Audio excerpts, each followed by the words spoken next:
Well, first let me say this. What I'm going to be talking about are these one-cylinder Yamahas. You know, the old SRs, XTs, TTs. This is not one of those. This is that Lifan 150, that Chinese motor that's made to replace a Honda motor. It's the one I got in that that deal where I traded 2 cases of beer for a couple of bikes, and in that deal came this Lifan motor, brand new, but it was stuck. It's ready to go. I just got to put it back, put it in that Franken bike.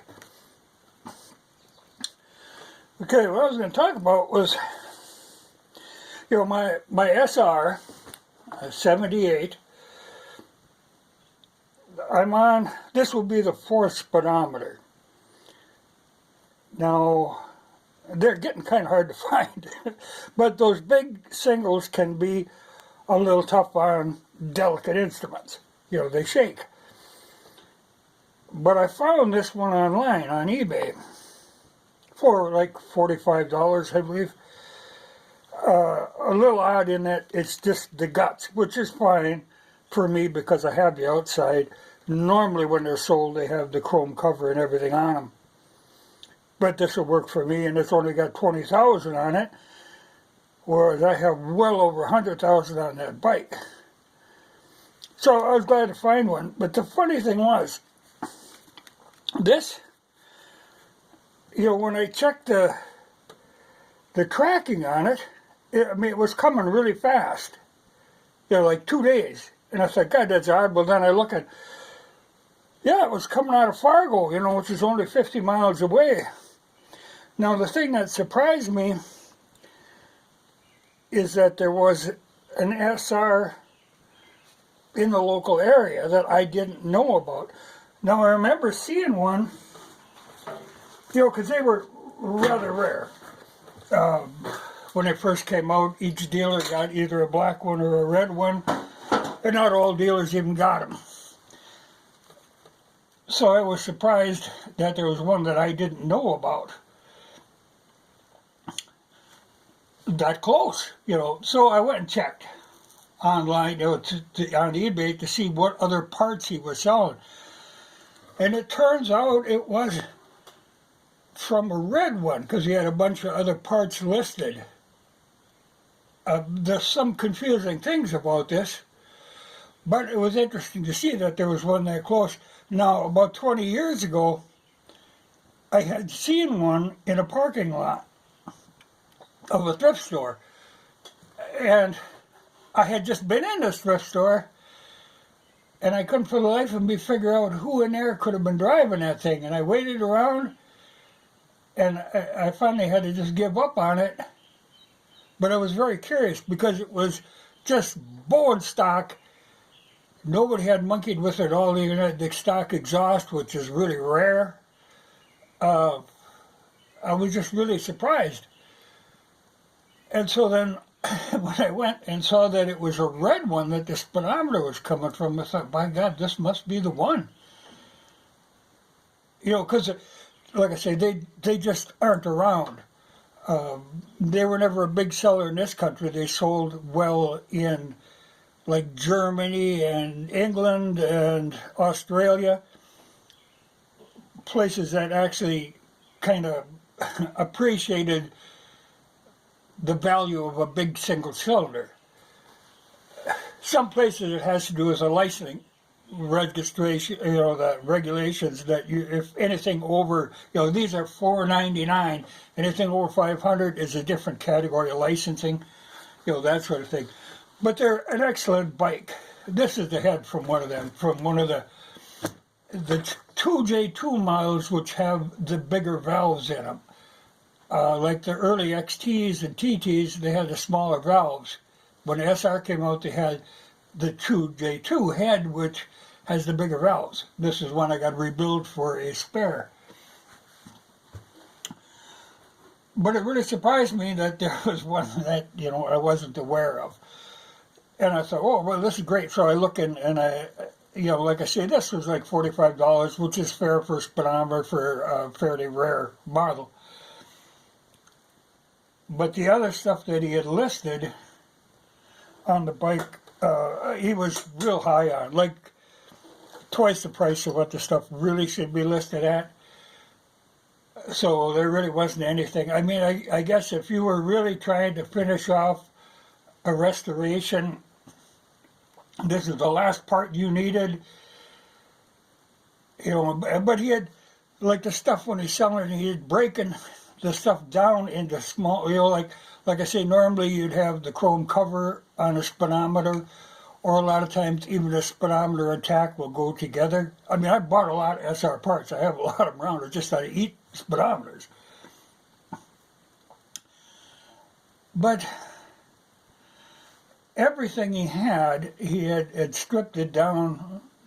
The only thing that I couldn't find any track of, like say his gas tank, okay, it was the red, what they used to call the Gold Star red, which was kind of paying homage to the BSA Gold Star single cylinders. And the tank he wanted $420 for, which if it was a brand new tank, yeah, but it was kind of dinged up, and not really.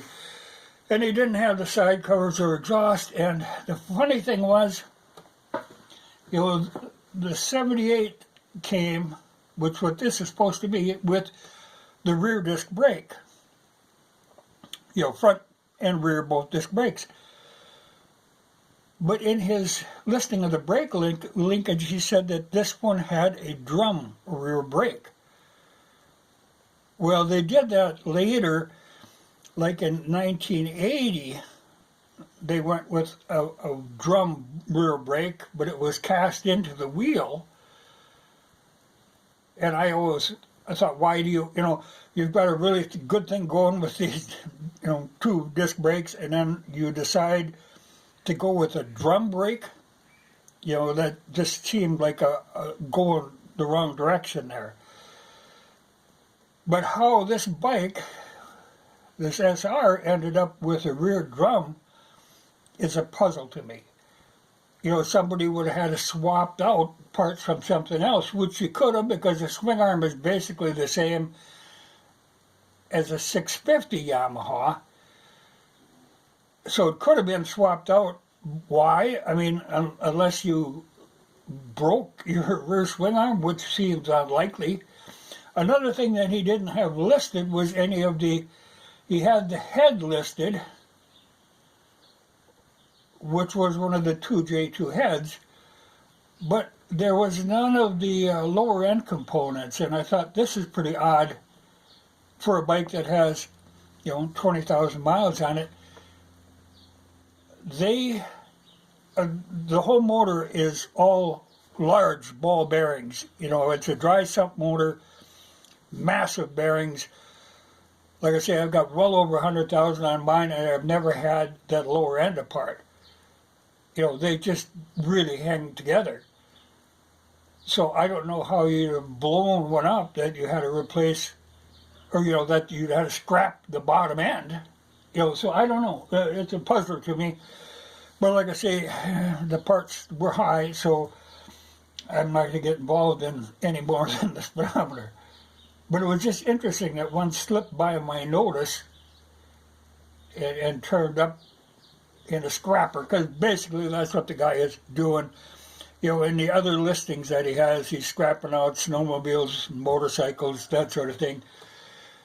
And there's people who make a living on doing it. And you can do it, like the other day, my brother had bought online on this online farm auction, there was an old Honda.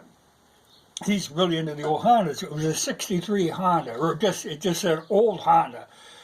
And now you're looking at the pictures of it on the website.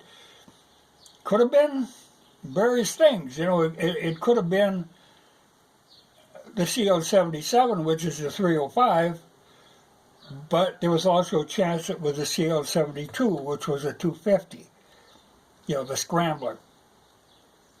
And that's what it turned out to be, was the 250. He bought it, but just going by a few crappy pictures, in part because the seat was good, the exhaust system was good, and he got it for a little over $500. You know, like it has the alloy rims on it and stuff.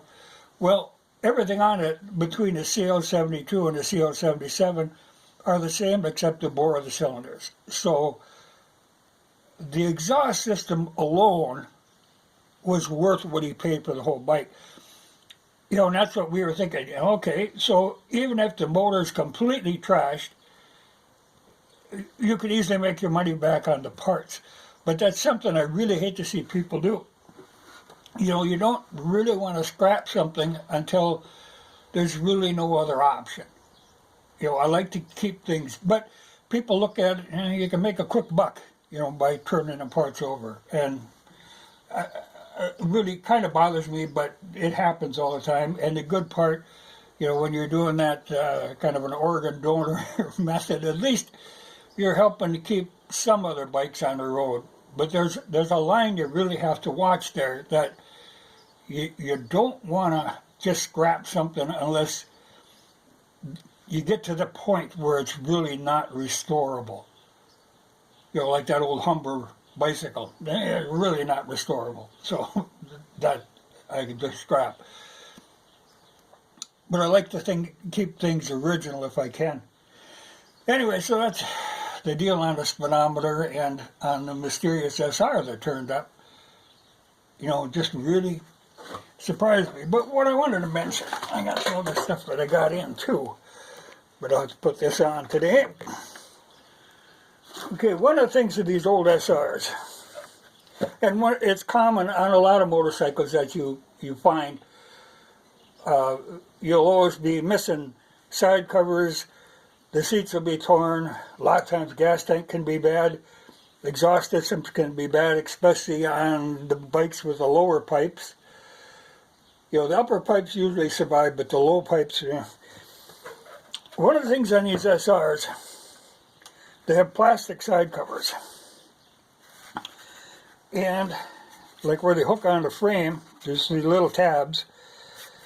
They always go bad.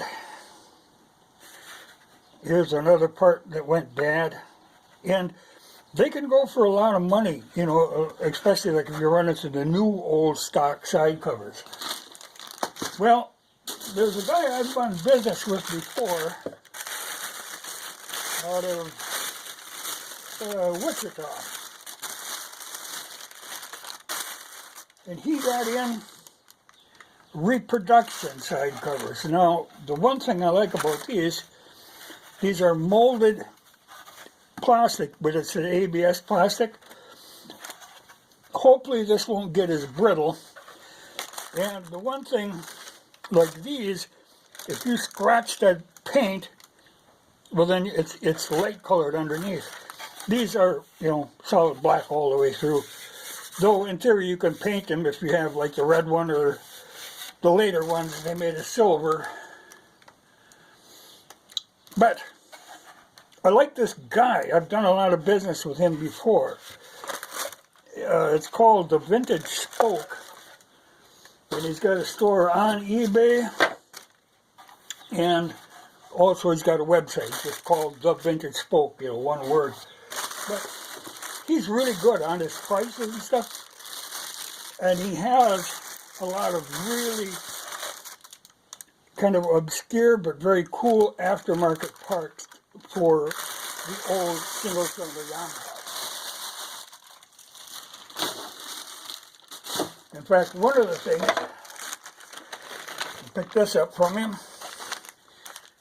obviously made in Germany, but it's the battery eliminator, because for an SR, or the newer XTs, that anything that runs a 12-volt system, because they don't really need a battery. The ignition is completely separate from the rest of the electrical, but the only thing they have in common is the kill, you know. But legally you have to have a battery, because you have to be able to if the bike should be disabled, that you can have the tail light on or the headlight on as a caution deal. You know, most people, this never comes up, this wouldn't be a problem. But I don't run a battery in mine, haven't for years. But I one time did burn out a headlight. I was racing a guy that had a 750 Yamaha, and it was at night. And we take off, and I get this thing wound up, and boom, blew a headlight out, you know, and I was able to just slow down and shut down to the low beam, and then I was fine, and I was lucky that I was ahead of the guy at the time, so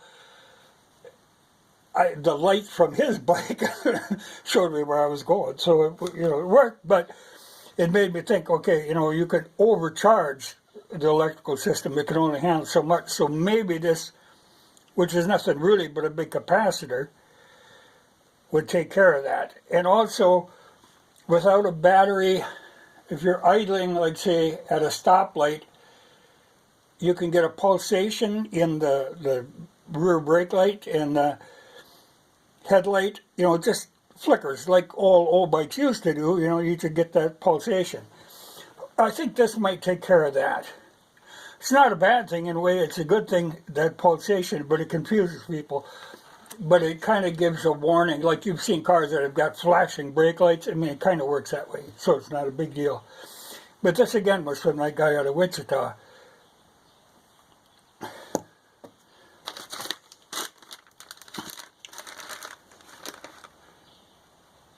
No, Abilene, I'm sorry.